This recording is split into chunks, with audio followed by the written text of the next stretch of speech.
A Werewolf Shifter Romance. Written by Amelia Hart. Chapter 1. Eclipse's Shadow.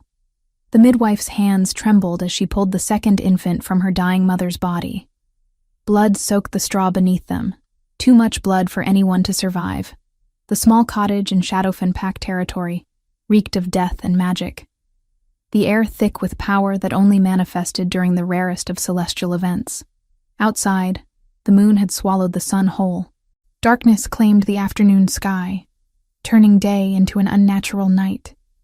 The eclipse hung overhead like an omen, its corona blazing silver around the void. 2 girls, the midwife breathed, cleaning the squalling infants with shaking hands. The mother, a simple Omega woman named Marin, had already stopped breathing. Her mate, a beta wolf called Torin, knelt beside her body and wept. The first baby's cries filled the cottage, strong and furious despite her premature arrival. The midwife wrapped her in clean cloth, then reached for her twin. This one was quieter, her cries softer, almost questioning. As the old woman cleaned the second infant, moonlight filtered through the window. The eclipse was ending, the sun beginning to emerge. And that was when she saw them. On the right shoulder of the first twin, a mark appeared as if drawn by invisible hands. Silver light traced the shape of a crescent moon, glowing faintly against the baby's skin. The midwife gasped, nearly dropping the child. Before she could speak, the second infant's left shoulder began to shine with identical silver light. Another crescent moon, perfect and luminous, mirror image of her sister's. By all the ancient wolves, the midwife whispered. Her weathered face had gone pale as fresh snow. The prophecy. The marked ones have been born. Torin looked up from his mate's body, tears streaming down his face. What prophecy? What are you talking about? An old text, older than this pack, older than most living memory.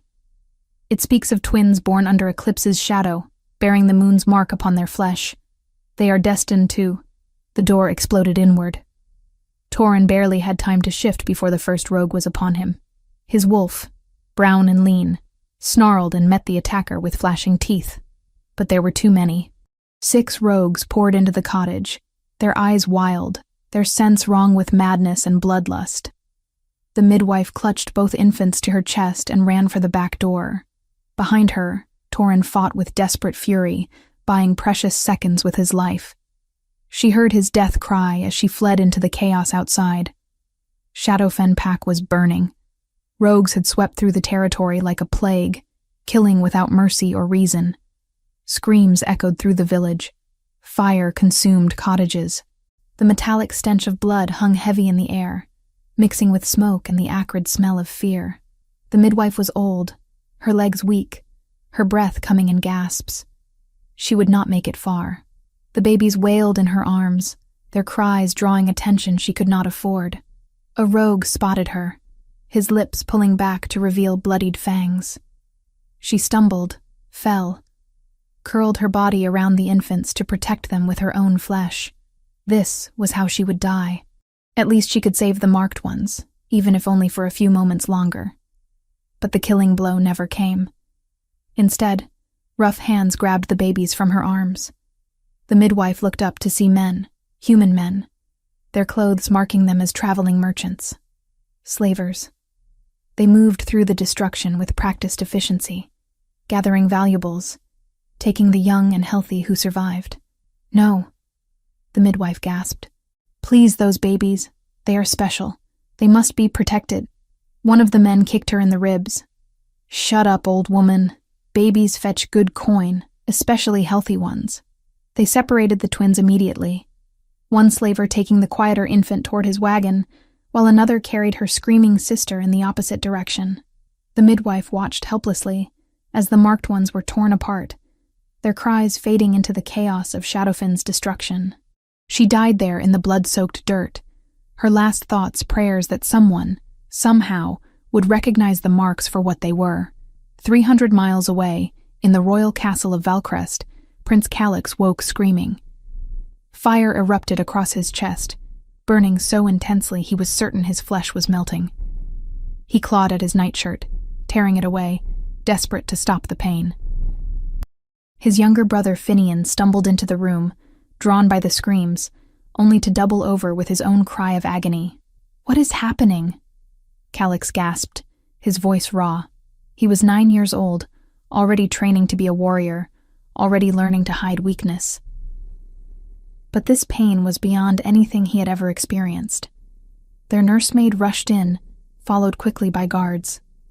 When she pulled Calix's torn nightshirt away, she froze. There, burned into the flesh over his heart on the left side of his chest, was a mark that glowed faintly silver. A crescent moon, perfect and impossible. "Prince Finian," she breathed, turning to the younger boy.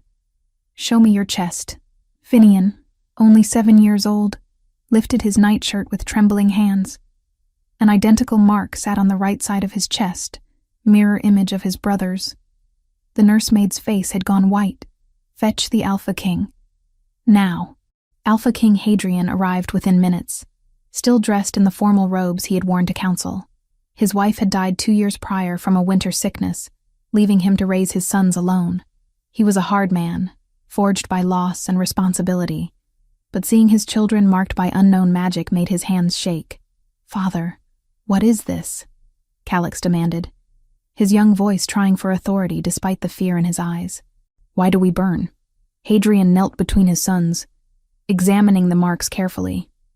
He had ruled Valcrest for 11 years, had studied the old texts, had learned the histories.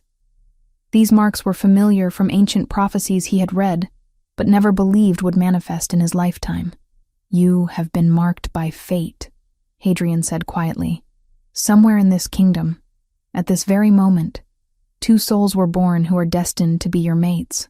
The marks appeared on them first, and the magic has reached across the distance to mark you in return. Mates?" Finian's voice was small, confused. "But I am only 7, and they are newborn," Hadrian confirmed. "The prophecy speaks of marked ones born during an eclipse. You will not meet them until they come of age.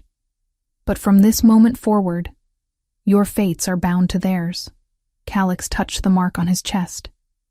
His jaw set with determination beyond his years. "Then we must find them. Protect them. If they are destined to be our mates, they are already part of our pack." Hadrian nodded, pride and worry warring in his chest. "I will send searchers throughout the kingdom. We will find the marked twins and bring them to safety." But despite years of searching, despite resources devoted to the task, the twins were never found. The slave traders who had taken them left no records. The babies were sold and resold under false names, their marks hidden beneath clothing and lies. Eventually, Hadrian began to believe they had died, victims of the hard life that awaited most slaves. The princes grew up with the marks on their chests, constant reminders of mates they might never meet. 17 years passed. Seren scrubbed the stone floor of the Beta's manor with mechanical precision, her hands red and cracked from years of harsh soap and cold water. At 17, she had known nothing but servitude. The family who owned her claimed they had bought her from traveling merchants when she was an infant, taking her in out of charity. She knew better. There was no charity in this house. "You missed a spot," the Beta's wife snapped, pointing with one elegant finger. "Do it again." Seren bit back the retort that wanted to escape. She had learned early that speaking out only earned beatings. But her eyes, those honey-colored eyes that marked her as different, held defiance even when her mouth stayed silent. The mark on her left shoulder ached beneath her rough servant's dress. It always ached, a constant reminder that she was marked as other, as strange. The family claimed it was just a birthmark, nothing special. But sometimes, late at night, Seren could swear it glowed faintly silver. In another pack, 300 miles away, Leora huddled in the corner of the storage room where she slept. The family who owned her rarely acknowledged her existence except to assign work. She had learned to be invisible, to move through the house like a ghost, drawing no attention. Her right shoulder bore a mark, the mirror of her sister's to her unknown twins. Though she did not know it, she knew only loneliness, silence, and the constant fear that defined her life. But fate, which had marked them at birth, was not finished with the twins yet. In Valcrest Castle, Lord Corvus sat in his private chambers with a vidente, whose eyes had gone milky white with prophecy. He had paid dearly for this divination, but the information was worth any price. "The marked twins live," the seer intoned, her voice hollow and distant. 17 years they have walked this earth, separated and ignorant of their power. One burns with fire that refuses to die. The other moves through shadow, unseen but watching. When they reunite, the lost bloodline of prophecy awakens. The heirs of Valcrest will claim them, and a new era begins. Corvus's hands clenched into fists. He had worked for years positioning his son to potentially inherit the throne should anything happen to the princes. But if these prophesied mates strengthened the line of succession, his plans would crumble. "Where?" he demanded. "Where are they?" The vidente's head lolled. "Silver Pine. Iron Ridge. Hidden among servants, their marks covered but not destroyed. Find the crescents. Find the twins." It took Corvus 3 weeks to locate them. When his spies brought him descriptions of 2 Omega servants, identical in face and form, both exactly 17 years old, both bearing crescent moon marks, his blood ran cold with recognition and opportunity. Killing them outright would raise questions, but bringing them to the castle as servants, where accidents happened regularly, where poison could be administered slowly, where a convenient fall downstairs could be arranged, that was manageable. He sent his men with forged documents claiming the Alpha King required new kitchen staff. The Pax were only too happy to sell off their unwanted Omegas. Seren was torn from Silverpine after she had the audacity to defend a younger servant from punishment. The Beta was glad for an excuse to be rid of her and her defiant eyes. Leora was taken from Iron Ridge in the dead of night, given no chance to even gather belongings she did not possess. They arrived at Valcrest Castle on the same day, in different wagons, through different gates. Seren was thrust into the scullery, ordered to scrub pots and keep her mouth shut. Leora was sent to the laundry, where silence was expected and easily maintained. Neither knew the other existed. Neither knew they had just entered the home of their destined mates. Neither knew that 17 years of separation were about to end in the most impossible way. It was Seren who saw her first. 3 days after arriving, she was carrying a heavy basket of turnips from the root cellar when she rounded a corner and nearly collided with someone carrying linens. Both stopped abruptly. Seren found herself staring into her own face. Same brown hair, same honey eyes, same height and build, and features down to the smallest detail. It was like looking into a mirror, except the reflection moved independently, wore different clothes, held different things. The other girl's eyes went wide with identical shock. "Who?" Seren began, her voice barely a whisper. "Move along! No standing idle in the corridors!" The harsh voice of the head housekeeper shattered the moment. The other girl, her twin, it had to be her twin, looked at Seren one more time with desperate yearning, then hurried away with her laundry. Seren stood frozen, the basket of turnips forgotten, until the housekeeper's hand cracked across her shoulder. Deaf as well as lazy? "I said move." Seren moved, but her mind raced. A twin. She had a twin sister, someone who shared her face, her blood, possibly her strange mark. The loneliness that had defined her entire life suddenly felt less absolute. In the royal wing of the castle, Prince Calix stood before his father, reporting on the day's training exercises. But his hand kept moving to his chest, pressing against the mark that had burned for the first time in years. "Are you injured?" Hadrian asked, concern sharpening his voice. "No, father. It is the mark. It burns as it did the night it appeared." Calix's ice-blue eyes were troubled. "Something has changed. I can feel it." In another part of the castle, Prince Finian clutched his own chest, gasping at the sudden heat. His younger heart was more open to possibility, to magic, to fate. "They are here," he whispered to himself. "After all these years, they are finally here." From the shadows of a high balcony, Lord Corvus watched the servants moving through the courtyards below. Somewhere among them were 2 Omega twins who threatened everything he had built. But they were powerless here, ignorant of their significance, vulnerable. Soon, very soon, they would meet with an unfortunate accident, and Corvus's path to power would be clear once more. What he did not know was that fate, which had brought the marked ones together, was a force far stronger than any mortal ambition. The prophecy had waited 17 years to fulfill itself. It would not wait much longer. Chapter 2. Recognition. The royal kitchens of Valcrest Castle were a symphony of controlled chaos every morning. 20 servants moved in careful coordination, their movements honed by years of routine under the watchful eye of Cook Marjorie, a woman whose sharp tongue was matched only by her sharper wooden spoon. Serene had been working here for 5 days, and she had already learned the unspoken rules. Keep your head down. Move quickly. Never draw attention. The same lessons she had learned in Silverpine, applied to a grander scale. She scrubbed pots in the corner, her hands submerged in water hot enough to sting, but she kept her eyes on everything happening around her, the way Marjorie favored certain servants while terrorizing others, the guard rotations that passed through the kitchens, the best times to move through corridors unnoticed.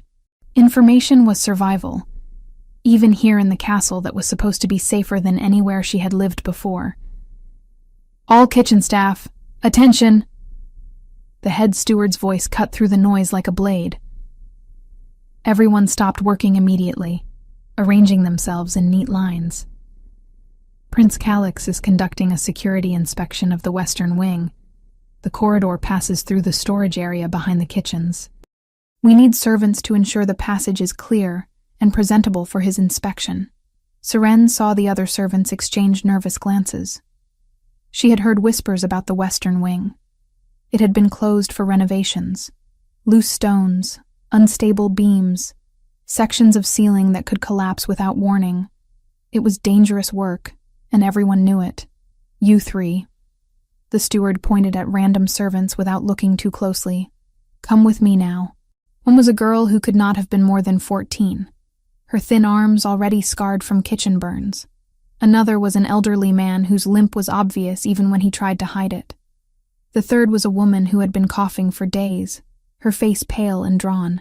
None of them would be able to move quickly if something went wrong. Wait. Seren set down her scrubbing brush and stood, her voice clear despite the way her heart hammered. I will go instead. The steward frowned, clearly unused to servants volunteering for anything, let alone dangerous assignments. You were not chosen. I am stronger than those three. Faster. She met his eyes steadily, the same defiance that had gotten her into trouble in Silverpine rising despite her best efforts to suppress it. If there is danger, I can react. Let them continue their work here where it is safe. Cook Marjorie started to protest. She hated when servants spoke out of turn, but the steward held up a hand. He studied Seren for a long moment, taking in her straight posture, her clear eyes, the way she did not flinch under his scrutiny. Very well, he said finally. You two. He gestured to 2 other able-bodied servants. Come as well. The rest of you, back to work. The western wing was worse than Seren had imagined. Scaffolding leaned at angles that made her nervous just looking at them. Piles of stone and timber blocked parts of the corridor, forcing them to climb over debris. Dust hung thick in the air, coating their lungs with every breath. They worked quickly, moving the smaller pieces of rubble, sweeping pathways clear, making the space presentable for royal inspection. Serene was carrying a heavy support beam toward a storage alcove when she heard footsteps approaching. Multiple sets, the measured tread of guards escorting someone important. Prince Calix entered the corridor with 4 guards flanking him. Even in dim light filtered through dust-covered windows, he was imposing, tall and broad-shouldered, moving with the kind of unconscious grace that came from a lifetime of combat training. His dark hair was slightly disheveled, and those ice-blue eyes swept the passage with sharp, assessing intelligence. Serene pressed herself against the wall with the other servants, head bowed in the respectful posture expected of her station. But she could not help watching from beneath her lashes, drawn by something she could not name. Calix paused when his inspection reached where they stood.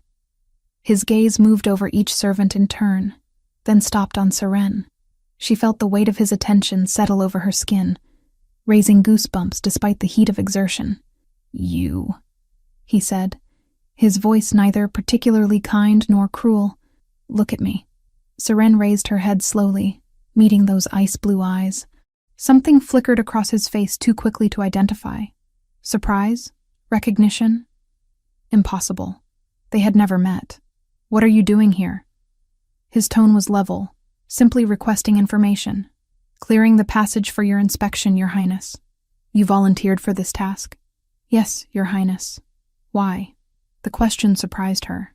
Why would a prince care about a servant's motivations? Because others were chosen who would have been at greater risk in this unstable area. I am more capable of handling potential danger.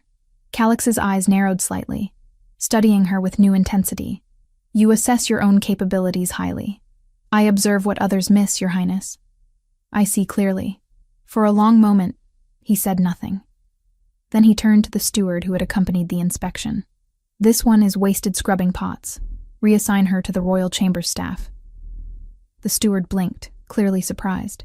Your Highness? I want servants who can think independently, not just follow orders without question. She will assist in maintaining my wing of the castle. Calix looked at Seren again, something unreadable in his expression. Report to the head of household tomorrow morning. She will assign your new duties. Yes, Your Highness? Seren's heart raced, though whether from opportunity or apprehension she could not tell. Follow me now. I will show you to your work area. She had no choice but to obey. Calix led her through corridors that grew progressively grander as they walked. Rough stone giving way to polished marble.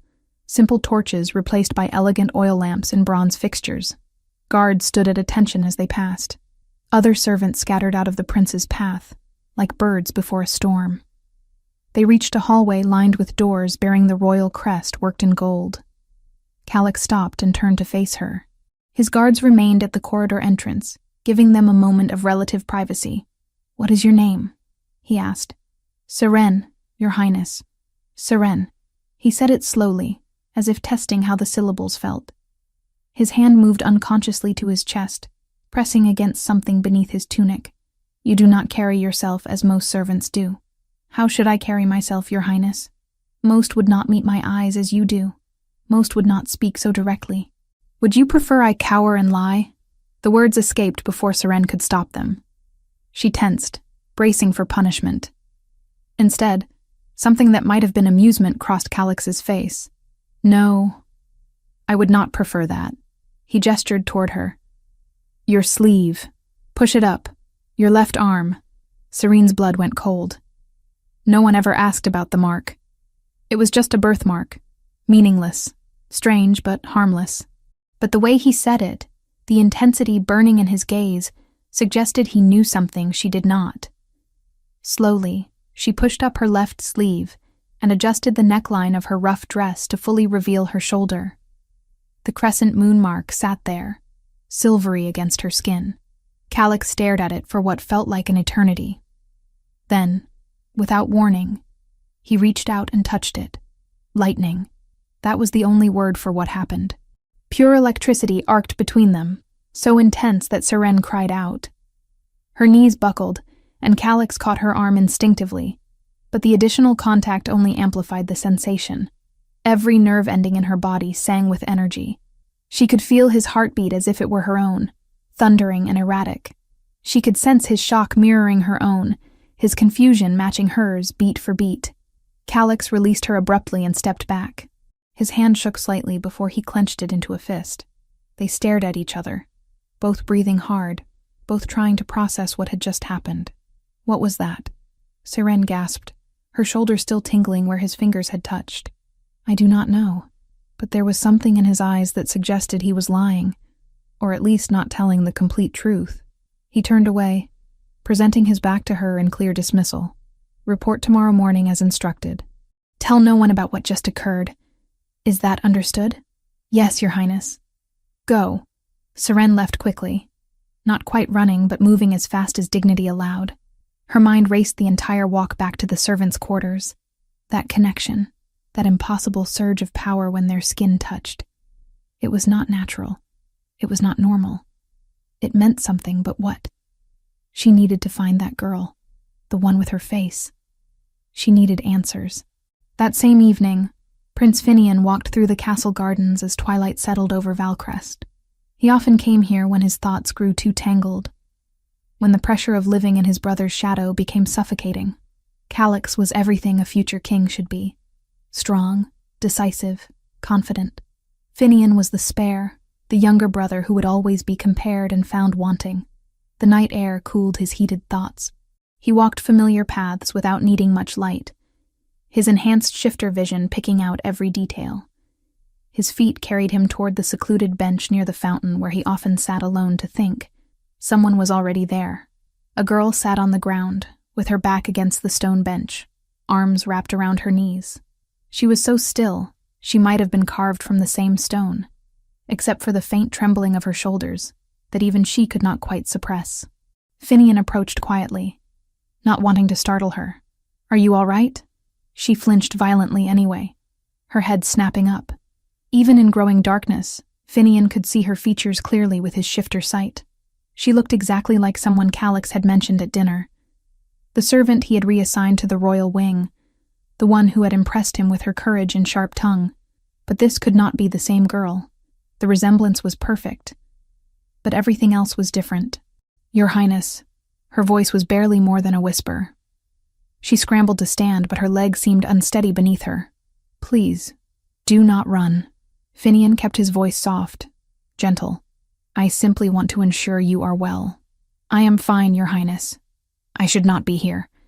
I will return to my quarters." "Wait."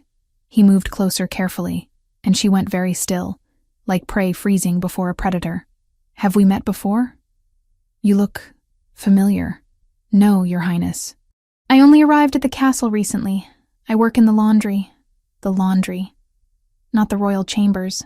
Not the kitchens. This was definitely not the same girl Calix had mentioned. "What is your name?" "Leora, Your Highness." Leora. The name suited her somehow, soft and musical. "That is a beautiful name." "It means light in the old tongue." She nodded, still not meeting his eyes fully. "You can look at me, you know." "I do not bite." He tried for a gentle smile, despite what rumors might say about princes and wolves. That earned him the briefest flicker of a glance before her eyes darted away again. But in that moment, Finian saw them clearly. Honey-colored, the exact shade Calix had described when talking about Seren. The same unusual color that Finian had dreamed about since he was 7 years old. Since the night a mark burned itself into his chest, his heart began to race. "You seem distressed," he observed carefully. "Has something happened? Has someone hurt you?" "No, Your Highness. I just—" She trailed off, clearly terrified to speak honestly to a prince. "You are safe here," Finian said gently. "No one comes to this part of the gardens at night except me. Whatever you need to say, you can speak freely." She looked at him again, longer this time, searching his face for deception and apparently finding none. "I saw someone today, someone who looked exactly like me. I thought I had imagined it, but I cannot stop thinking about it. I have never had family, never had anyone who shared my blood. But that girl, you did not imagine it." Finian's mind was racing now. "There is another servant in this castle who shares your face precisely. Her name is Seren. My brother reassigned her to the royal wing today." Leora's eyes widened. "How is that possible? How can two people look so alike? You must be twins." "Sisters separated somehow when you were very young." Finian took another step closer. She did not retreat this time. "May I ask you something that might seem strange?" She nodded hesitantly. "Do you have any unusual marks on your body? Birthmarks that have always been there that you were born with?" Her hand moved instinctively to her left shoulder, betraying the answer before she spoke it. "Show me," Finian said quietly. "Please. I think it might be very important." With trembling hands, Leora pulled aside the neckline of her dress, just far enough to reveal the crescent moon mark on her right shoulder. Finian's chest erupted with burning sensation, exactly where his own mark lay hidden beneath his shirt. The feeling was so intense he had to press a hand against it, gasping slightly. "You have one too," Leora said softly. It was not a question. "I can see it in your face. You feel it burning." "Since I was 7 years old," Finian confirmed, working to control his breathing. "The mark appeared one night without any warning or explanation. My brother has one as well, though his is on the left side of his chest where mine is on the right." "What does it mean?" I do not know. But I intend to find out. He heard footsteps approaching. A guard on patrol. You should go back to your quarters. It is not safe for you to be out here alone after dark. But tomorrow, during the afternoon rest period, come to the castle library. We need to talk more. About the marks. About your twin. Your Highness, I am not permitted in the... I am giving you permission. Tell anyone who questions you that you are running an errand for me personally. I will inform the head of household to expect you. Before Leora could respond, the guard called out, Prince Finian, your father requests your presence in his study. By the time Finian turned back to where Leora had been standing, she had vanished into the shadows like a ghost. Finian made his way to his father's study, his thoughts churning. When he arrived, he found Calix already there, looking as unsettled as Finian felt. His older brother was rarely unsettled by anything. You felt it too, Calix said without preamble, the moment their father stepped out to speak with an advisor. The marks. Yes, and there are 2 of them. 2 girls who look identical. Finian kept his voice low. I spoke with one tonight. Her name is Leora. She works in the laundry. She has a mark on her right shoulder. The exact pattern I have dreamed about since I was a child. Serene has the same mark, Calix said slowly, his expression troubled. When I touched it, he shook his head, clearly disturbed by whatever had happened. There was a connection. Something impossible. They must be the twins from the prophecy, Finian said, his voice carrying conviction his brother lacked. Born during the eclipse 17 years ago. The mates the marks promised us. Calix's jaw tightened. That is assuming you believe in prophecies and predetermined fate. I do not. Brother, how can you deny what is right in front of us? We carry marks that appeared the moment they were born. Now they are here. Identical twins with matching marks. Tell me that means nothing. It could be coincidence. An extraordinarily unlikely one, but there is no such thing as coincidence on this scale. Finian's frustration leaked into his voice. Why can you not simply accept that some things are beyond logic and strategy? That destiny exists? Before Calix could respond, their father returned with Lord Corvus at his side. The counselor's expression was carefully neutral, but something about him always made Finian's instincts prickle with warning. Your Highnesses, Corvus said smoothly. I hope I am not interrupting an important discussion. We were discussing some of the new servants, Calix said carefully, his tone giving nothing away. Nothing that concerns the council. Ah yes, the twin Omegas. Corvus's smile did not reach his eyes. Quite curious, are they not? Identical in every way, or so I am told. You have been making inquiries about servants? Finian's voice sharpened despite his best efforts to sound casual. I make inquiries about everything that concerns the safety of this castle and the royal family, Corvus replied smoothly. These girls appeared at precisely the same time, looking exactly alike. It raises certain questions. Calix leaned forward slightly. What sort of questions? Well, in these troubled times one cannot be too careful. There are pacts who would send infiltrators into the royal household. Using magic to make 2 unrelated girls appear identical would be a clever strategy. Plant them separately, have them play innocent and helpless, gain the trust of the princes. He let the implication hang in the air. You think they are spies?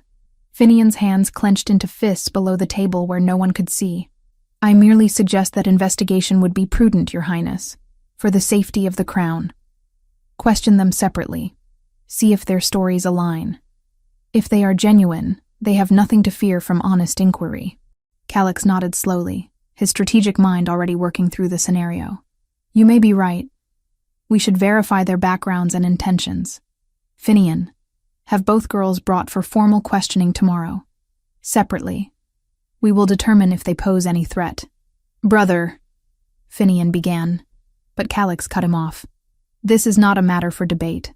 Our personal curiosity about their marks is secondary to ensuring they are not a danger to father or the kingdom.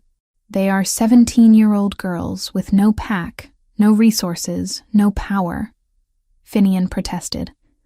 What possible threat could they pose? That is what we will determine through questioning. Calix's voice carried the weight of his position as elder and future king. Lord Corvus, Arrange for the girls to be brought to the council chamber tomorrow morning. Separately, we will interview them there. Before dawn the next day, Calix issued a sealed order requiring that any interview be conducted in the presence of the head healer and the castle's legal scribe, with Lord Corvus explicitly barred from the chamber.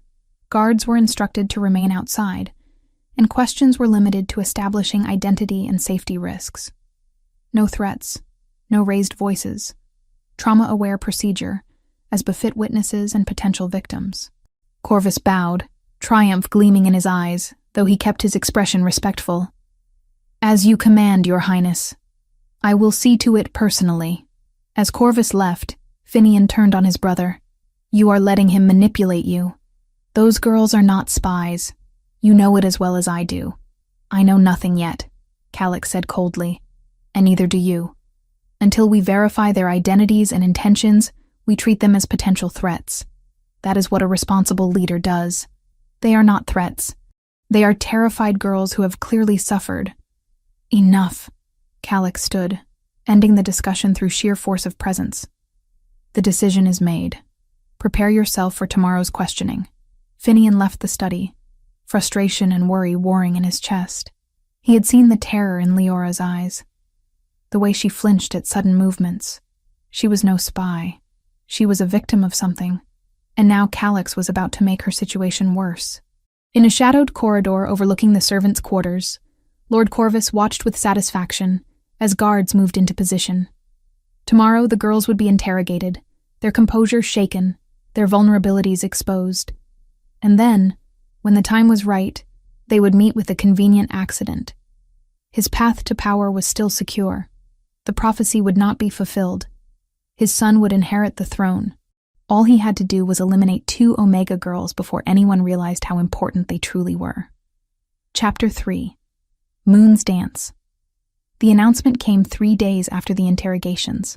The festival of the full moon would be held in 5 days' time, a tradition as old as Valcrest itself. Every member of the castle, from the highest noble to the lowest servant, was required to participate. Saren heard about it while carrying linens through the royal wing. The other servants buzzed with nervous excitement. The festival meant extra work, but also better food, wine, and a rare night where the castle's rigid hierarchies softened slightly. They say the Alpha King himself will attend this year, one maid whispered as they worked. First time in nearly a decade. Probably wants to see the twin Omegas everyone gossips about, another replied with a nervous giggle. Identical down to the last detail. Unnatural, if you ask me. Saren kept her head down, hands moving mechanically. Unnatural. She had heard that word more than once since arriving. People stared, whispered, made signs against evil when she and her twin passed, as if being identical was some sort of curse. She needed to find Leora. They had barely spoken since the interrogations 3 days ago, kept deliberately separate by order of Prince Calix. But festival preparations would require all servants working together. Her chance came 2 days before the festival. The Great Hall needed decorating, and every available hand was called to help. Garlands of autumn leaves, wreaths of wheat, lanterns of colored glass, all had to be carried from storage and arranged throughout the massive space. Saren spotted Leora immediately, half hidden behind stacks of crates, arranging dried flowers into bundles. Their eyes met across the hall, and understanding passed between them wordlessly. When the supervisors were distracted directing other workers, Saren made her way to the supply room. Moments later, Leora slipped in behind her. They stood facing each other in the dim space, neither speaking at first. Then Saren reached out and took Leora's hand. Warmth flooded through both of them at the contact, familiar and right. I have been looking for you, Saren said quietly. And I for you. Leora's voice trembled. The interrogation. Did they hurt you? No. But Prince Calix asked many questions about where I came from, whether I was sent by anyone. Saren squeezed her twin's hand. I told the truth, that I know nothing except servitude. Prince Finian was kinder during mine, Leora whispered. But I could barely speak. I was so afraid. Listen to me. Serene gripped both of Leora's hands now. We need to understand what is happening. We look identical. We both have these marks. We both arrived here at the same time. This cannot all be coincidence. What if we are sisters? Leora asked, voicing what both had been thinking. Twins? Separated when we were babies?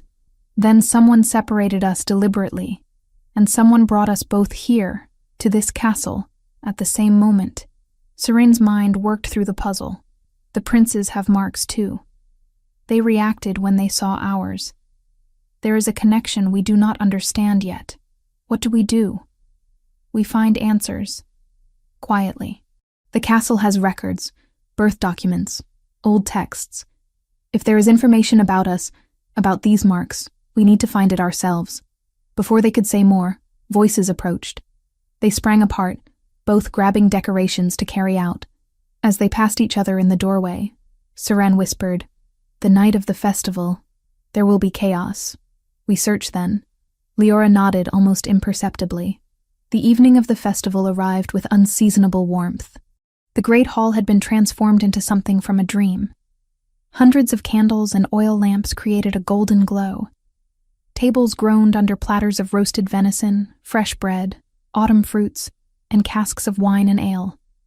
Musicians tuned instruments in the gallery while nobles and servants alike gathered in their finest clothes. Serene wore a simple dress of deep blue, the best she owned. When she saw Leora across the hall, her breath caught.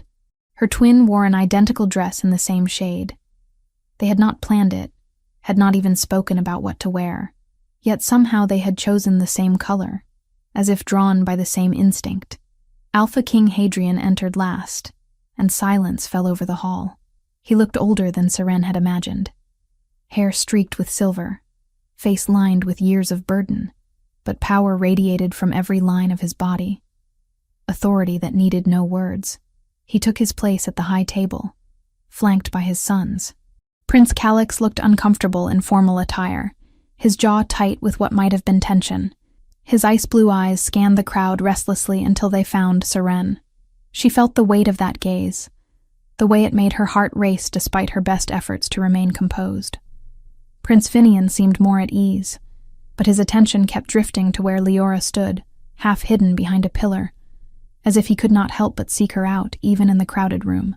The feast began with entertainment, jugglers, acrobats, a bard singing old ballads. Wine flowed freely, and gradually the formality gave way to celebration. Then the master of ceremonies called for the traditional Omega dance. Serene's blood went cold. She had heard of this ritual but never witnessed it. Unmated Omegas danced to honor the moon, asking for her blessing in finding true mates. It was ancient tradition, supposedly going back to the first shifters. "All unmated Omegas to the center of the hall," the master called. A dozen young women moved forward nervously. Serene tried to melt into the shadows, but hands pushed her forward. She found herself in the circle of dancers, aware of every eye upon her. "I do not know the steps," she hissed to the woman beside her. "Just follow along. The dance is instinctive. The moon guides us." The musicians began playing a haunting melody unlike anything Serene had heard before. It seemed to come from somewhere ancient and deep, a rhythm that spoke to something primal in her chest. The other dancers began moving, their steps graceful and flowing. Serene stood frozen, panic rising. She had never danced. Certainly not something this complex. She would humiliate herself before the entire court. But then the melody swelled, and something in her chest responded. A pull, insistent and impossible to ignore. Her body moved without conscious thought, feet finding steps she had never learned, arms lifting in patterns that felt written into her bones. Across the hall, hidden near the servants' entrance, Leora watched. And as the music played, the same pull seized her. Before she knew what she was doing, her feet were moving. Her arms mirrored Serene's perfectly. They were separated by half the hall. Yet they danced in flawless unison. The other Omegas faltered and stopped, staring. The musicians played on, transfixed. The entire hall fell silent, except for that ancient melody and the whisper of two sets of feet, moving in impossible synchronization. Serene's eyes found Leora's across the distance. In that moment, recognition deeper than memory passed between them. A bond that had existed before birth, severed by cruelty, now reforming with every matched step. The marks on their shoulders burned silver beneath their dresses, glowing faintly through the fabric. At the high table, Calix pressed a hand to his chest, where his own mark flared to life. Beside him, Finian did the same, gasping softly. Alpha King Hadrian stood abruptly, his chair scraping against stone. His face had gone pale, his hands gripping the table edge hard. He saw them fully now.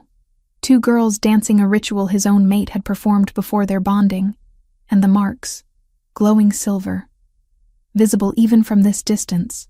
They were the ones from the prophecy. The marked twins, finally revealed. He needed to protect them, but exposing them now would put them in immediate danger. Lord Corvus watched from across the hall with calculating eyes. The dance ended. Seren and Leora stood frozen, staring at each other as applause erupted around them. Neither had any memory of learning those steps, yet they had performed them flawlessly. Extraordinary, someone murmured. Unnatural, another hissed. Hadrian rose with deliberate control. I am retiring for the evening. The celebration may continue. He left quickly, his mind racing. In his private chambers, he sent for his most trusted advisors and ancient texts on prophecy. He needed confirmation before acting. In the Great Hall, the celebration continued. But the mood had shifted. Lord Corvus watched the twins with cold calculation. The Alpha King's reaction had been revealing. If Hadrian suspected their importance, Corvus needed to accelerate his plans. Later that night, while the castle still buzzed with festival energy, Seren and Leora met in the darkened corridors. Using the chaos as cover, they made their way to where records were kept. The door was locked, but Seren had watched where keys were stored. Her fingers worked quickly, and the door swung open silently. Inside, shelves stretched high, packed with scrolls and bound volumes. They searched by candlelight, pulling document after document. Here, Leora breathed, unrolling a scroll marked with faded ink. She read aloud, her voice trembling. Attack on Shadowfen Pack during eclipse. 17 years past. Multiple casualties. 2 infant daughters of Marin and Torin, both Omegas, marked with crescent moons, taken by slavers. No further record. Seren grabbed the scroll, staring at the words. Shadowfen. That was our home. Those were our parents. They died protecting us, Leora whispered, tears streaming down her face. And someone took us. Sold us. They looked at each other as the truth crashed over them. They were not just twins. They were survivors of a massacre, stolen and separated, their entire history erased. The prince's marks appeared when we were born, Seren said slowly. The prophecy linked us before we could even understand. We need to tell someone, Leora said. The Alpha King needs to know. He might already know. Did you see his face during the dance? Seren's voice dropped. But if he knows, why has he not said anything? Because there is still danger. Whoever destroyed Shadowfen, whoever sold us, they might still be here. They stood in the record room, 2 girls who had been nothing discovering they were part of something ancient and powerful, and neither knew if that knowledge would save them or condemn them. Chapter 4. Threads of Fate. The training yard was deserted when Calix arrived before dawn. He preferred it this way, the quiet hours when no one would question why a prince was spending time with a servant. He had told himself this was practical. If Seren worked in the royal wing, she needed to know how to defend herself. The castle had enemies, and those close to the royal family were often targets. It was a reasonable justification. It was also a lie. The truth was that he could not stop thinking about her, about the mark on her shoulder and the lightning that had passed between them when he touched it, about the way she met his eyes without flinching, the way she challenged him as no one else dared, about how his chest burned whenever she was near. "You are late," he said when Seren finally appeared, slipping through the shadows. "I had to wait for the other servants to settle for the night."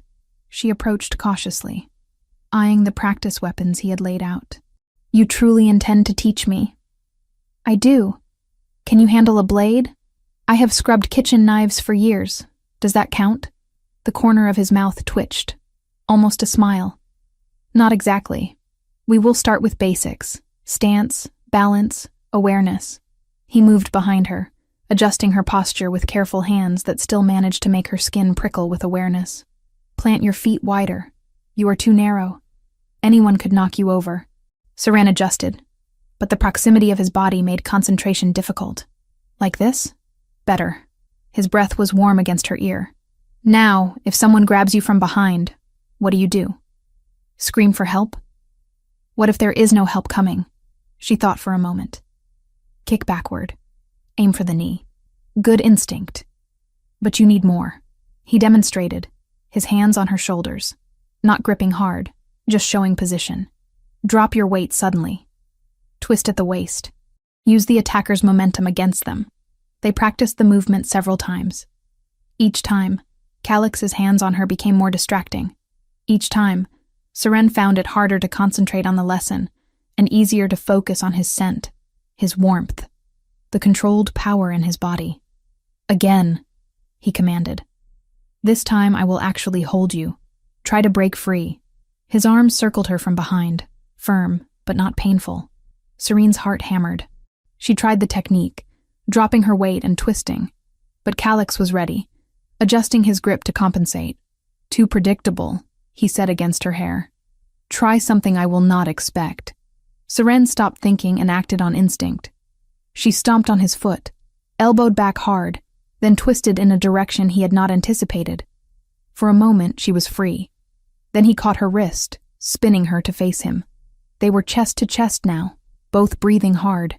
His ice-blue eyes held hers, and something dangerous flickered in their depths. Better, he said, his voice rough. Much better. Let go of my wrist, Your Highness. Make me. It was a challenge, a provocation. Serene tilted her head, considering. Then she smiled, slow and deliberate. You are afraid of what happens if you do not. Calix's grip tightened fractionally. I am not afraid of anything. Liar. She leaned closer, close enough to feel his breath hitch. You are afraid of this, of whatever it is between us. That mark on your chest burns when I am near, does it not? The same way mine does. You presume much, servant. Do I? Then prove me wrong. Let me go. Walk away. For a long moment, neither moved. The air between them crackled with tension and something deeper, more primal. Then Calix released her abruptly, stepping back as if she had burned him. That is all for today. Same time tomorrow. He left without looking back. But Seren saw the tension in his shoulders, the way his hands clenched into fists. She had rattled him, and despite everything, her servitude, his royalty, the impossibility of anything between them, she was glad. Across the castle, in the quiet sanctuary of the royal library, Finian watched Leora trace her fingers over ancient texts with reverent care. He had brought her here during the afternoon rest period, claiming she was running an errand for him. She had arrived terrified, certain this was some trap. But gradually, surrounded by books and his patient presence, she had begun to relax. You read beautifully, he observed. Where did you learn? The family that owned me had a small collection. I was not supposed to touch them. Her voice grew quieter. But late at night, when everyone slept, I would sneak into the study. Books were my only escape. They took me to places where girls like me could be free. Finian's chest ached at the loneliness in her words. You are free now. Am I? I am still a servant, Your Highness. Still powerless. Power comes in many forms. Knowledge is one of them. He gestured to the shelves surrounding them. All of this is yours to explore, whenever you wish. I will make certain no one questions your presence here. Leora looked at him with those honey-colored eyes that haunted his dreams. Why are you being kind to me? Because you deserve kindness. He hesitated, then decided on honesty. Because something in me recognizes something in you. I cannot explain it better than that.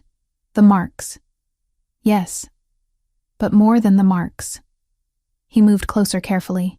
When I am near you, the world feels less heavy. As if I have been carrying a weight I did not know was there, and your presence lightens it. A faint blush colored Leora's cheeks. I feel it too, like I can breathe properly for the first time. They sat in companionable silence for a while. Leora reading passages aloud, Finian listening, and occasionally adding his own observations. Eventually, she shared fragments of her childhood. The isolation, the fear, the way she had learned to become invisible to survive. I lived in my brother's shadow, Finian offered in return. Calix is everything I am supposed to be. Strong, decisive, certain. I am the spare. The one who will never be quite good enough no matter what I achieve. That must be its own kind of prison. It is, though mine has gilded bars compared to yours. Leora set down her book and looked at him directly. Pain is not a competition, Your Highness. Your struggles do not diminish because others suffer differently.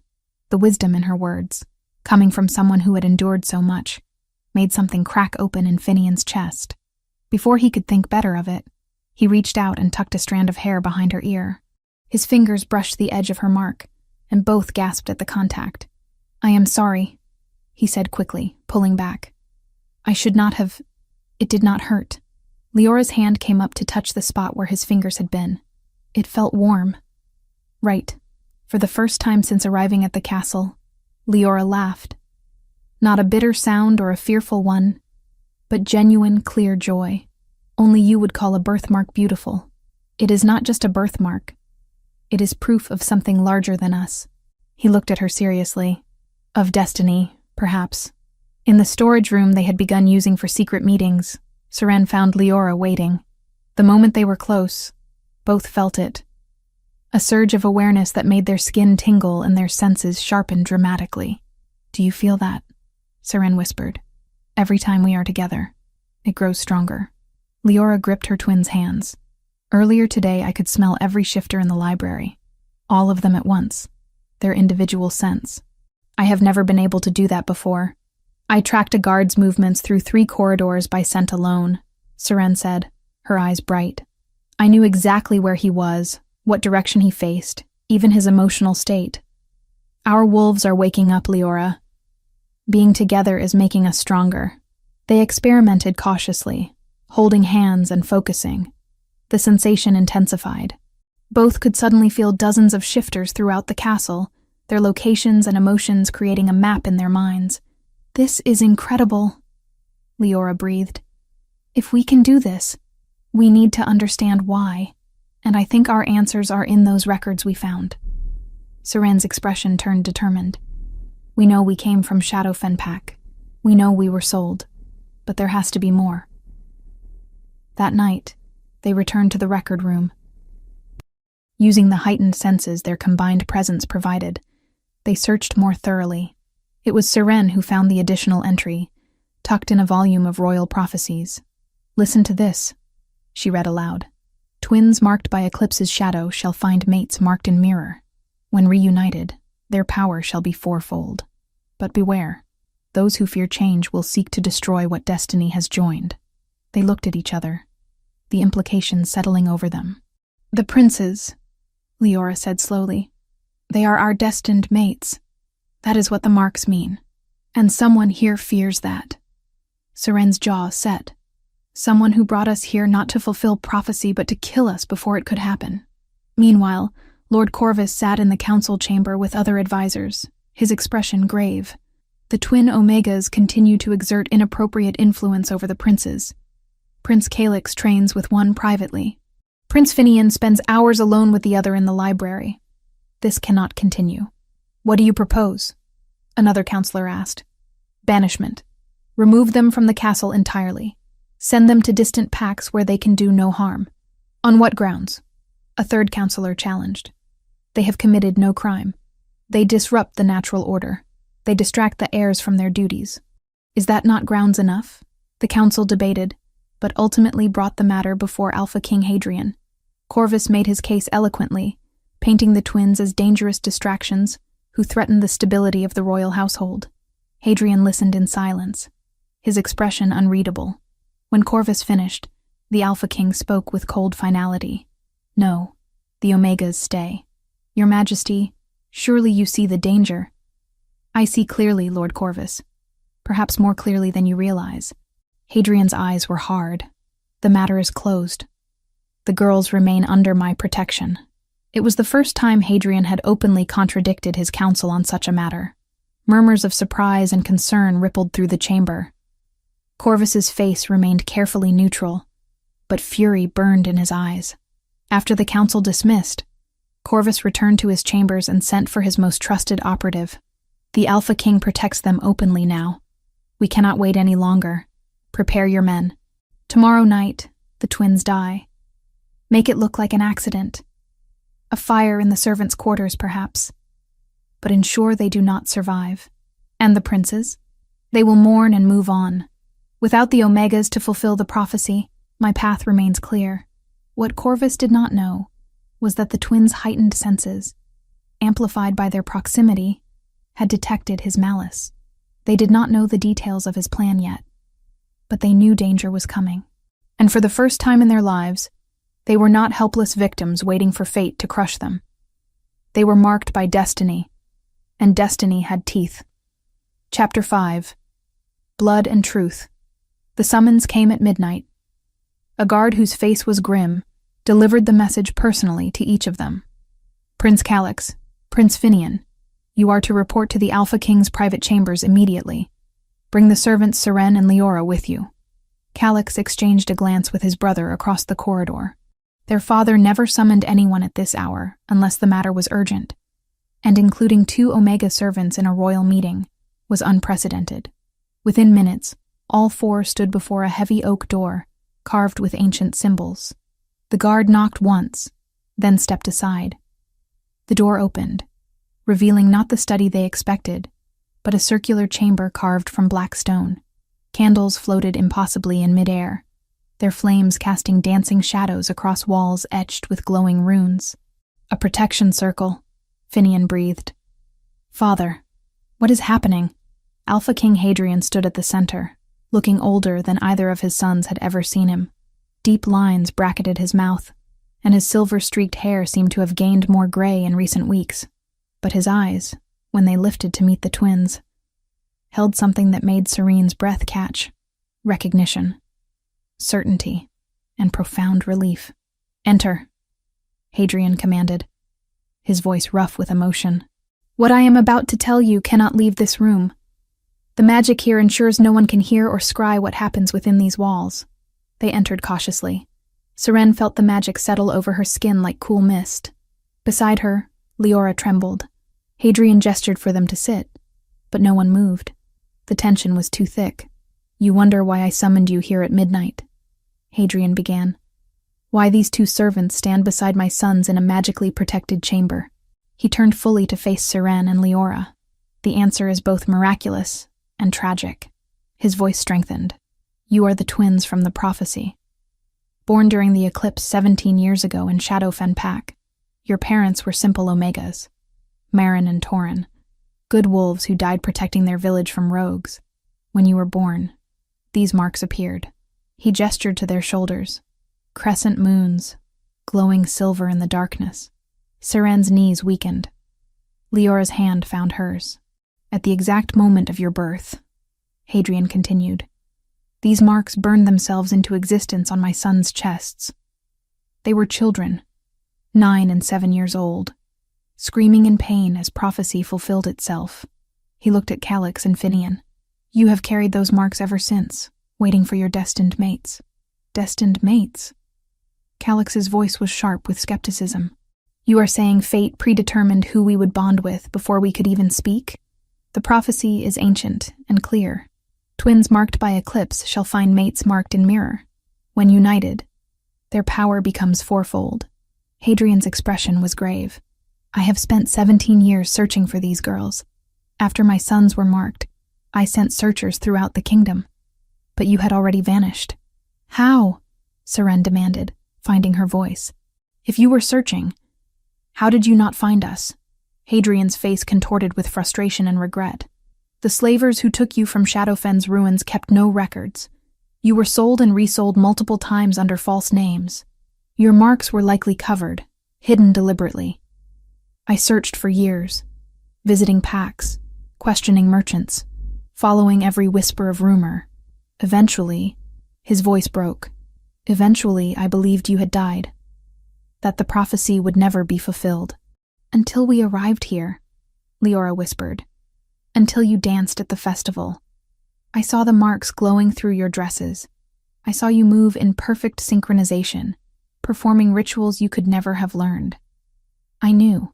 Hadrian's hands shook. I have been protecting you in secret since then, knowing that someone in this castle wants you dead before the prophecy can be fulfilled. Who? Finian asked, his voice tight. Lord Corvus. The name fell like a stone into still water. My most trusted advisor, a man I believed was loyal for decades. Calix went rigid. You are accusing a council member of treason based on a prophecy? I am stating fact based on evidence, Hadrian corrected coldly. Corvus has a son, a young man with ambitions far beyond his station. If my heirs die without producing strong offspring, Corvus's son would be positioned to claim the throne through political maneuvering.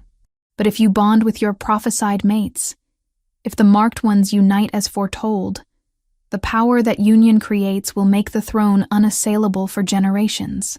So he wants to kill us, Seren said flatly, before we can complete any bond.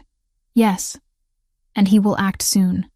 That is why I called you here tonight, to warn you, and to offer you a choice. Hadrian looked at each of them in turn. The prophecy speaks of destiny, but I am not so arrogant as to believe you have no free will.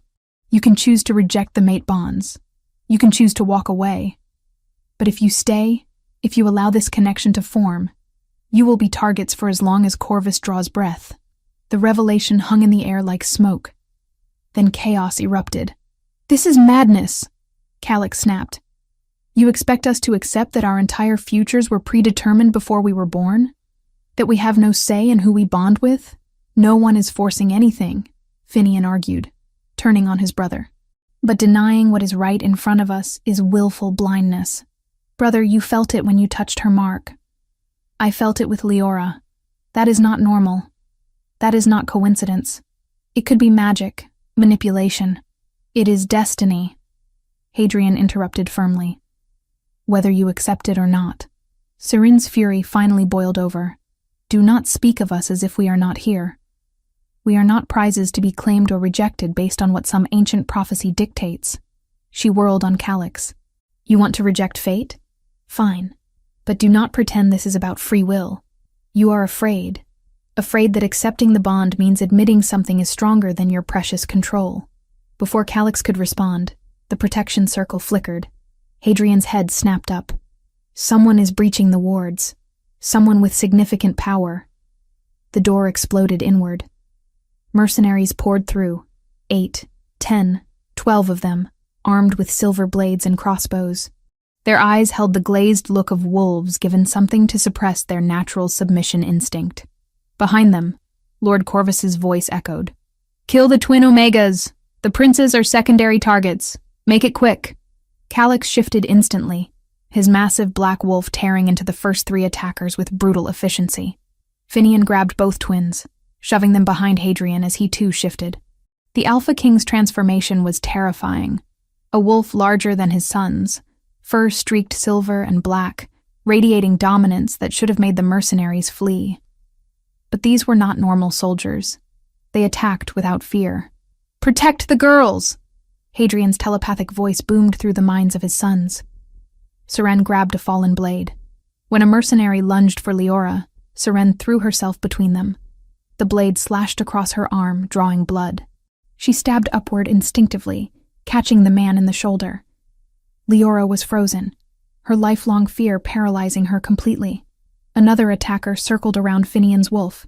The mercenary raised his crossbow, aimed directly at Leora's heart. No!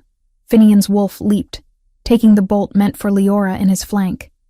He yelped, crashing to the ground. Calix battled 3 at once, his movements a blur of fang and claw. But even he could not be everywhere. A silver blade slashed deep across his ribs, blood sprayed across stone. Seren screamed. She and Leora stood back to back now, surrounded. Hadrian was pinned by 4 mercenaries. The princes were down, injured, struggling to rise.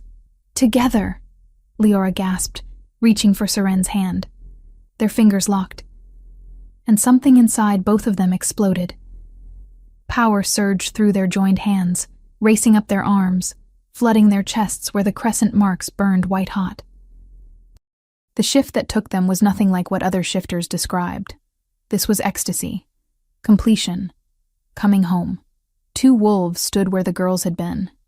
Identical, massive, their fur pure white that seemed to glow from within. The crescent marks on their shoulders blazed silver, casting light so intense the mercenaries cried out and shielded their eyes. Through a bond that had always existed but never manifested, the sisters felt each other's thoughts, each other's power. They were separate beings, but in this moment, they were also one. As one entity, they turned to face the attackers. Ancient power rolled off them in waves, the power of prophecy fulfilled, of destiny claimed. The mercenaries tried to run, but it was far too late. The white wolves lunged with synchronized precision, and the battle's tide turned irrevocably. Chapter 6. White Fire. The two white wolves moved as one entity, their power resonating through the chamber in waves that made the stone walls tremble.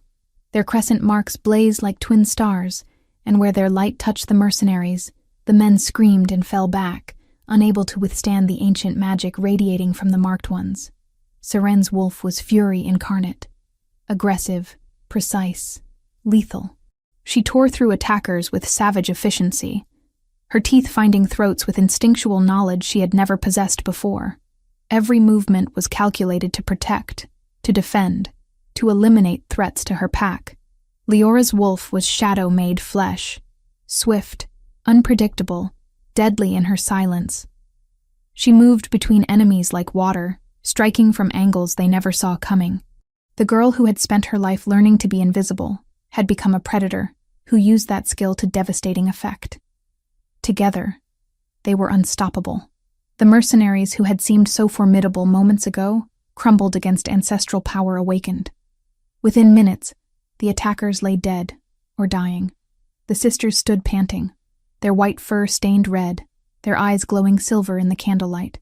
Hadrian shifted back to human form, his wounds already healing with alpha speed. "By all the ancient wolves," he breathed, staring at the twins. "You are magnificent." Calix limped forward, the deep slash across his ribs still bleeding. Finian struggled up as well, the crossbow bolt protruding from his flank. Both brothers stared at the white wolves with expressions caught between awe and something deeper, more primal. The twins shifted back, their human forms reappearing. They stood unconcerned with modesty, power still crackling around them, making their marks glow. "We can sense them," Seren said, her voice carrying strange harmonics. "All the traitors in the castle. Their loyalty to Corvus marks their auras like rot. We can find every single one. Then we hunt," Hadrian said grimly, tossing them robes from a chest. "Calix, can you fight? Try to stop me." Calix's voice was strained but determined. He looked at Seren with new eyes, seeing not just a servant or even a prophesied mate, but a warrior queen in her own right. "I will follow your lead." "As will I," Finian added, moving to stand beside Leora. "Show us who betrayed our family." What followed was a hunt unlike any Valcrest had ever witnessed. The white wolves raced through corridors, their combined senses creating a map of every traitor's location.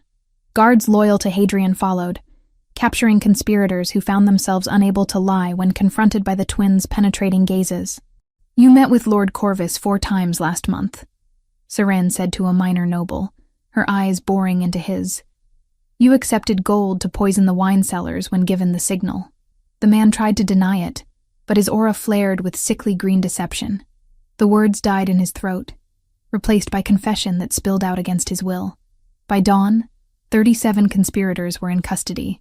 The dungeons overflowed with traitors, from servants to nobles, all part of Corvus's web of ambition and treachery. But the man himself had vanished. "He will try to claim the throne room," Hadrian said as they gathered. Healers had tended Calix and Finian's wounds. "It is what I would do. Make a final stand for power before fleeing. Then we go to him," Seren said. She and Leora stood side by side, still in their borrowed robes, looking every inch the royal destiny they carried. "He cannot have gotten far," They moved as a group through the castle. Dawnlight filtered through windows, illuminating destruction from the night's battle. Servants whispered and pointed as they passed. The Alpha King, his sons, and 2 white wolves flanking them. Word had spread quickly throughout Valcrest. The marked ones had revealed themselves.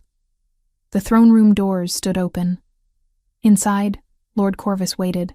He had dressed in stolen formal robes, attempting to project authority he no longer possessed. He stood before Hadrian's throne, but did not sit on it. Even in his desperation, some instinct warned him against that final blasphemy. A loyal guard knelt before him. Corvus's silver blade pressed to the man's throat, hard enough to draw blood. "Stay back," Corvus called out, "or this man dies, and his blood is on your hands." "You are surrounded, Corvus," Hadrian said, walking forward slowly. "There is no escape. Face justice with whatever dignity remains to you." "Dignity?" Corvus laughed, the sound unhinged. "You speak of dignity while elevating bastard orphans to positions they have no right to claim? Those twins are nothing. Common Omega blood with delusions of grandeur. They are the fulfillment of prophecy," Hadrian said coldly. "Something you tried desperately to prevent because your ambitions for your son could not survive their existence."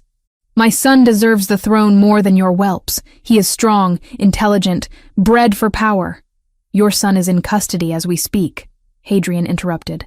"Arrested this morning for his role in your conspiracy. He will be stripped of all titles and exiled alongside you." Corvus's face went white, then purple with rage. "No, he knew nothing. I protected him from—" "He knew everything," Calix said flatly. "We have his signed confession. He helped you plan the attack, recruited the mercenaries, arranged for weapons. Your son is as guilty as you are." The blade at the guard's throat pressed harder. Blood trickled down the man's neck. "Then I have nothing to lose. These twins will die here, now, or this guard bleeds out before your eyes. We will give ourselves to you," Seren announced suddenly. Every head whipped toward her. Calix's hand shot out as if to stop her, but she stepped forward. "Release your hostage, and we will come to you." "Serene, no!" Calix's voice cracked with command and desperate fear. "Trust me," she said quietly, meeting his eyes with absolute certainty. Then louder, to Corvus, "We are what you wanted, are we not? The obstacles to your power. Take us, and let the innocent live." Corvus's eyes gleamed with sick triumph. "Finally, some sense. Approach slowly. Both of you." The twins walked forward, hand in hand. Their marks began to glow, but subtly, as if they were trying unsuccessfully to hide their power. Corvus watched them with hungry anticipation, the blade lowering slightly from the guard's throat. "That is close enough," he said, when they were 10 feet away. "Now, kneel before your betters and accept your fate." "We kneel to no traitor," Leora said, her voice ringing clear and strong through the hall. The girl who had been too terrified to speak for 17 years now commanded the room with absolute authority. And then she moved. For her entire life, Leora had perfected the art of being underestimated. She appeared meek, frightened, harmless, but her wolf was none of those things. She shifted mid-leap, a blur of white fur and silver light, and her jaws closed around Corvus's wrist with crushing force before he could process what was happening. The blade clattered to the stone floor. Corvus screamed, trying desperately to wrench free. But Seren was already moving too, her own shift instantaneous. 2 white wolves bore him to the ground, their teeth at his throat, their combined power pressing down on him with the weight of destiny itself. "Confess." Seren's voice echoed directly in Corvus's mind. The alpha command she had inherited from prophecy making his will crumble like ash. "Confess everything before your peers." Corvus had no choice. The words poured out in a torrent. How he had orchestrated the destruction of Shadowfen Pack to eliminate witnesses to his plans. How he had paid the slavers specifically to take the marked twins and sell them where they would never be found. How he had spent 17 years consolidating power while positioning his son as the alternative heir. Every dark secret, every manipulation, every murder he had ordered or committed personally, all laid bare before the assembled court. When he finished, silence filled the throne room like a physical presence. Hadrian stepped forward, his voice carrying the weight of absolute authority. Lord Corvus, you are guilty of conspiracy to commit regicide, orchestrating mass murder, slavery, and 17 years of continuous treason against the crown. The sentence is ancient and final. Permanent exile in wolf form. Your human self will be locked away forever. You will live out your remaining years as a beast, alone and slowly descending into madness. Death would be kinder. Corvus spat through bloodied lips. I know, Hadrian said without mercy. Which is precisely why you will live. The curse was spoken in the old tongue, dark magic swirling around Corvus like smoke. His human form locked away, sealed behind barriers he could never break. He shifted one final time, and a mangy gray wolf stood where a man had been. Without the intelligence to strategize or the humanity to feel regret, driven by pure animal instinct and growing confusion, the wolf that had been Corvus fled through the open doors into the forest beyond Valcrest, never to return. Silence held for 3 heartbeats. Then Hadrian turned to the twins, still in their wolf forms, still radiating power. All hail the marked ones, Princess Seren and Princess Leora, bearers of the ancient prophecy, destined mates of the royal heirs, defenders of Valcrest. The assembled court dropped to their knees as one. Guards, nobles, servants, all bowed before the white wolves who had saved the kingdom. The twins shifted back, accepting formal robes from attendants. They looked at each other, then at their king, then at the 2 princes who watched them with such intensity, it made the air crackle between them. By evening, the seamstresses had created gowns worthy of the occasion. Seren wore cloth of gold that caught the light with every movement, making her look like living flame. Leora's gown was pure silver, shimmering like moonlight on water. They stood before the full court, their marks visible and glowing faintly, their heads held high. Hadrian presented them formally, recounting their story. The tragedy of Shadowfen, the years of suffering, the triumph of prophecy fulfilled. When he finished, there was not a dry eye in the hall. These twins, he said, his voice breaking with emotion, were stolen and lost, but destiny would not be denied. Welcome them home. The court erupted in cheers that shook the rafters. But for Seren and Leora, the most important moment came after the formalities ended. Calix approached Seren where she stood, needing air after the overwhelming ceremony. I was wrong, he said without preamble. About fate, about bonds, about you, about everything. Oh, watching you fight, seeing your courage and power, understanding finally that you make me stronger rather than weaker. I realized something crucial. He knelt before her as tradition demanded when requesting permission to court. I do not care if fate dictated this bond. I would choose you regardless of any prophecy. May I court you properly, Seren? Not because destiny demands it, but because my heart does? Seren's throat tightened with emotion. You may, Calix, and I accept your suit freely. Inside the castle, Finian found Leora in the library, her sanctuary. May I join you? He asked gently. She nodded, and he sat beside her in comfortable silence before finally speaking. You were incredible today. Brave beyond any measure I have ever witnessed. I was terrified. That is what makes it courage. He took her hand carefully. Leora, I know everything has changed impossibly fast. You went from servant to prophesied mate in mere weeks. But I need you to know, I want to court you. Not because marks bind us, but because when I am with you, I become the person I was always meant to be. Leora looked at him with those honey-colored eyes that had haunted him since childhood. I accept Finian. I choose this path. I choose you. In different corners of the castle that had become their home, 2 princes and 2 prophesied mates began courtships that would reshape Valcrest forever. The marked ones had found each other at last, and the kingdom would never be the same. Chapter 7. Bound by Choice. The traditional courtship period began with all the formality Valcrest protocol demanded, but Calix had never been one for tradition when it interfered with what mattered. On the 3rd morning after accepting Seren's courtship, he arrived at her chambers before dawn with training gear instead of flowers. Get dressed, he said through the door. We have work to do. Seren emerged wearing the leather breeches and tunic he had sent. her hair braided back for combat. Most princes bring poetry during courtship. Most princes court delicate flowers who need protection. He led her to the training yard where weapons waited. You are a warrior. I will treat you as one. They trained daily after that, their sessions growing increasingly intense. Calix pushed her hard, never holding back, never making allowances. When she made mistakes, he corrected her sharply. When she succeeded, his praise was genuine and hard-won. Again, he ordered, after she disarmed him for the 5th time that morning. You are dropping your guard after the strike. A real opponent would be unconscious, Siren shot back, but she adjusted her stance. They sparred with words as much as blades. He challenged every opinion she expressed about strategy and leadership.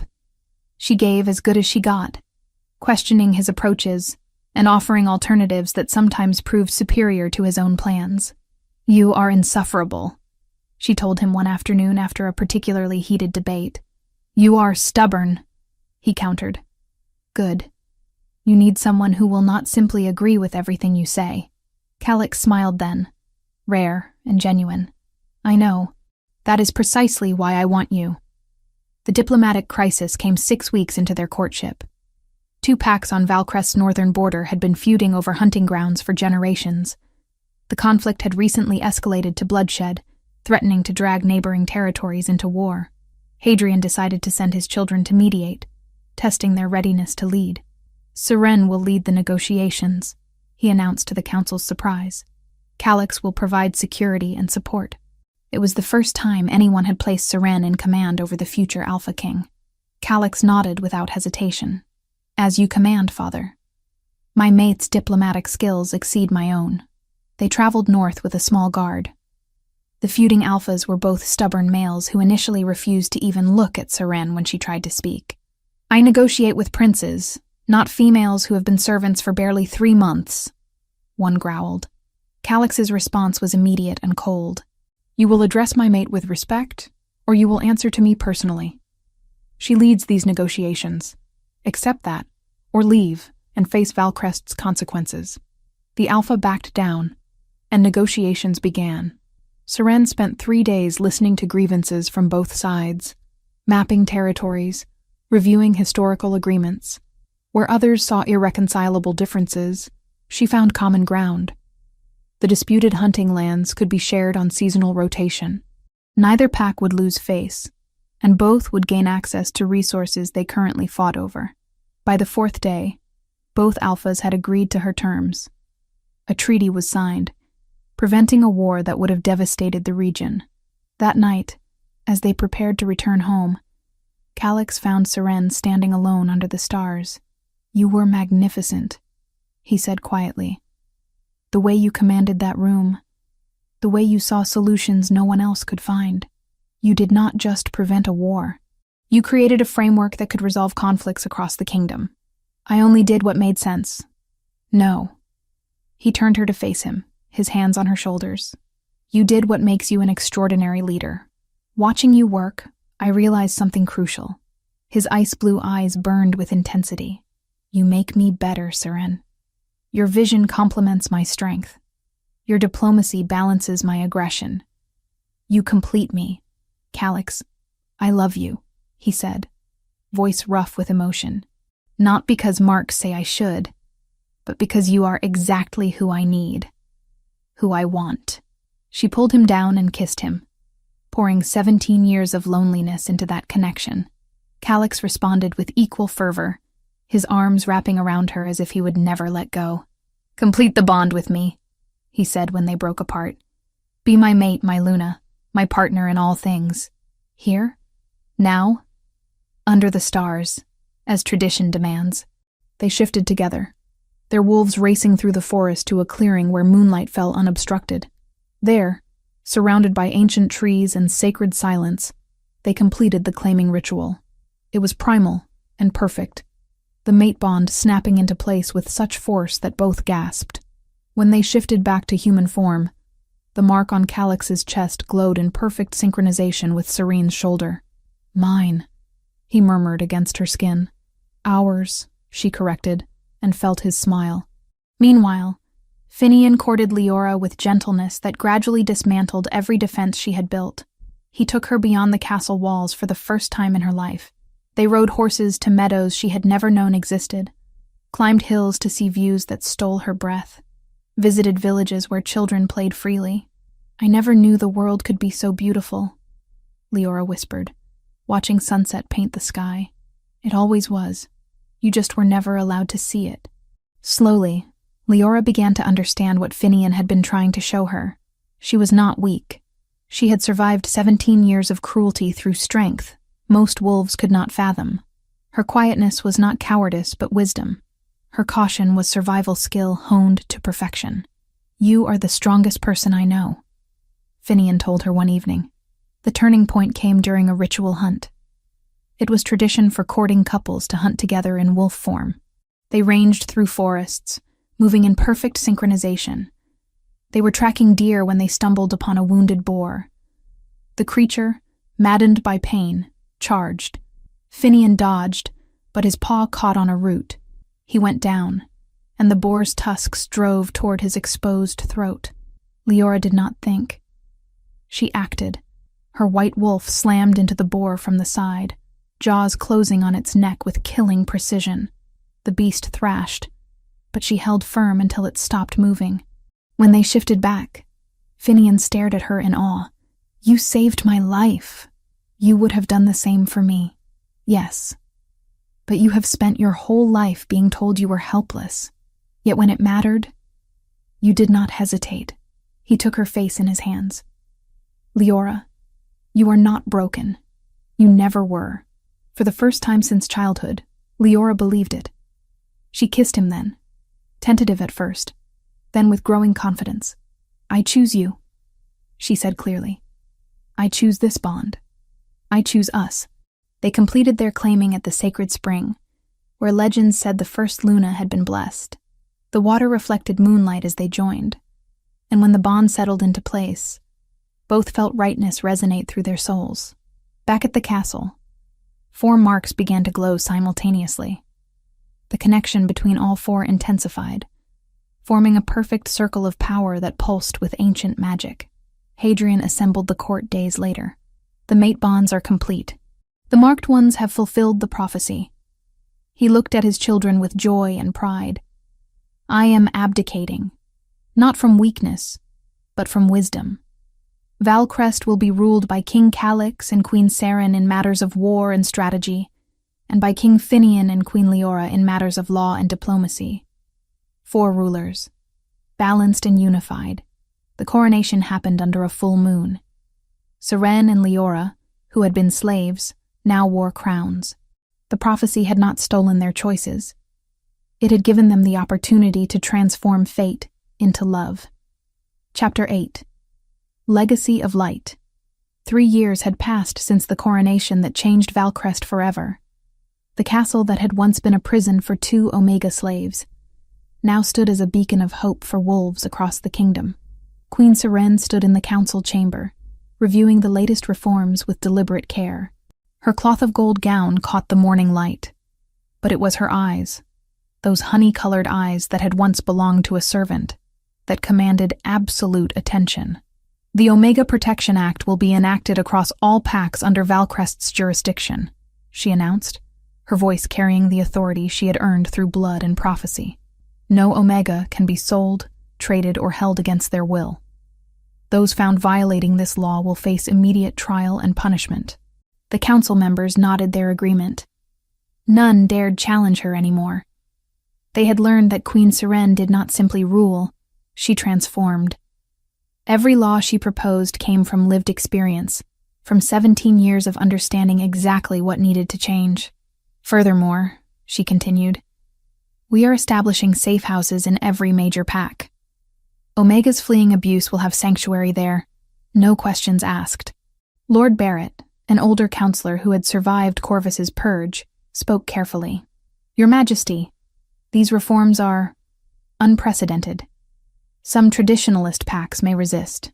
Then they will learn to adapt or face consequences." Seren's voice was steel wrapped in silk. "I lived what they inflict. I will not allow it to continue." King Calix stood beside his mate. his presence a wall of support.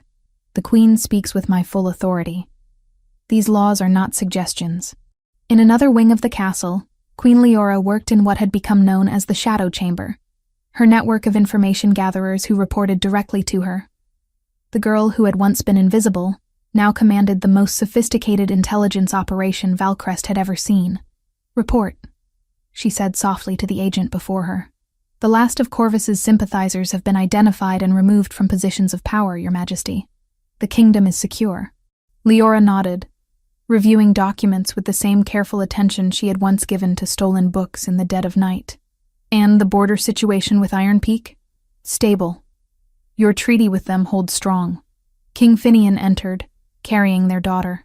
The baby girl, barely 6 months old, had a crescent moon mark on her tiny shoulder that glowed faintly when both parents held her. "She wanted her mother," he said with a smile. Leora's face transformed with joy as she took their daughter. "Did you miss me, little one?" The baby cooed, and Finian wrapped his arms around both of them. "The council meeting finished?" he asked. "Yes, all threats neutralized." Leora looked up at him. "We are safe, Finian. Truly safe." That afternoon, the 4 rulers gathered in the throne room for a ceremonial visit. Former Alpha King Hadrian, now grandfather and advisor emeritus, stood before them with an elder from a reconstructed pack. "Your Majesties," the elder said, bowing deeply. "On behalf of Shadowfen Pack, we thank you for your generosity. The reconstruction you funded has given our people hope again." Seren stepped forward, emotion thick in her throat. After taking power, one of her first acts had been to order Shadowfen's complete reconstruction. The pack that had been destroyed 17 years ago, where her parents had died, now thrived again under royal protection. "Shadowfen is part of our history," she said. "We honor it, and we honor those who died there protecting their children. My parents, Marin and Torin, were not nobles or warriors. They were simple Omegas who loved their daughters. Their memorial stands in Shadowfen's new town square, and it will stand forever." The elder's eyes filled with tears. "They would be so proud of what you have become."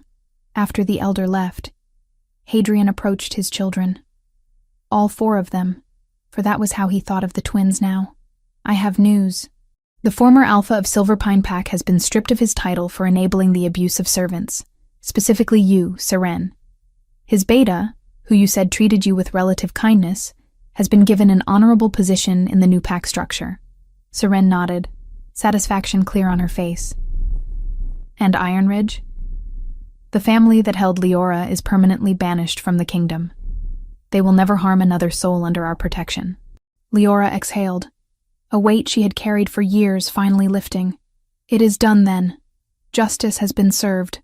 That evening, as the sun began to set, the 4 rulers climbed to the highest tower of Valcrest Castle. Calix carried twin boys, his and Seren's sons, 3 months old, both bearing matching crescent marks. The babies gurgled contentedly in their father's strong arms.